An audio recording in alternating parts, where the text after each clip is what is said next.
Well, hello, Westside Church. I'm so glad to be together with you today as we continue through 21 days of prayer and fasting and continue through our daily devotions. And today we're going to look at a passage out of the book of Isaiah. Life is dynamic. I think we all know that. We know that life has ups and downs, good days, tough days, mediocre days. Sometimes we have a bad week, a bad month. Occasionally we go through seasons where maybe it's just been a great number of years, or maybe it's been a really hard few years. One thing's for sure, life is full of change. It's dynamic. There are always things coming and going. And in the midst of dynamic times, and especially if those are tough times, we can just simply find ourselves exhausted. Let's face it, walking through hard things is tiring. It takes energy out of us. It saps our emotions. It depletes us in so many different ways.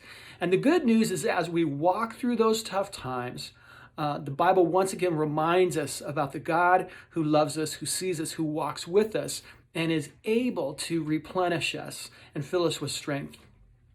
Reading from the prophet Isaiah out of chapter 40, starting at verse 28. The prophet asks the question, "Do you not know? Have you not heard? The Lord is the everlasting God, the creator of the ends of the earth. He will not grow tired or weary. In his understanding, no one can fathom. He gives strength to the weary and increases power to the weak.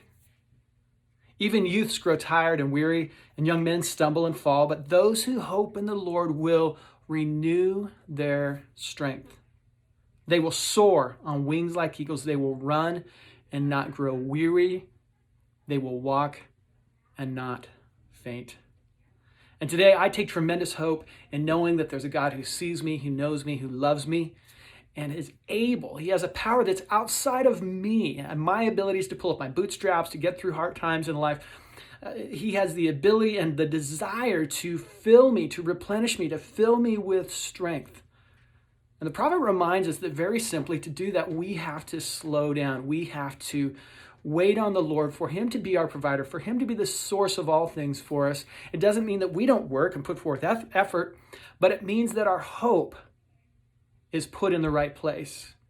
You see, when I put my hope in myself, that's a sketchy situation depending on the day or the circumstances. But when I put up my hope in an all-powerful, all-knowing, all-seeing, loving, gracious, generous God, I'm standing on solid ground.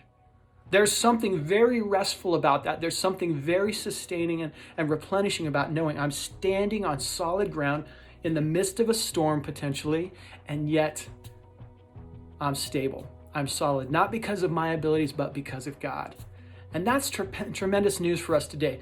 That's tremendous news that if we will, as we walk into and launch into this new year, regardless of what we're facing, good times, tough times, maybe mediocre times, that we can put our hope in God, we can trust in him, we can rest in him, and trust him to provide our needs, to meet our every need, and to fill us with the energy and the strength that we need to walk with confidence, and not just to survive, but to thrive, and as the prophet says, to soar on wings like eagles.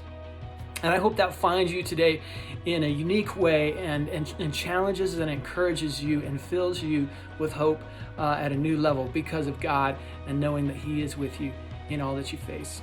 So God bless you. Have a great day, and we will talk to you soon.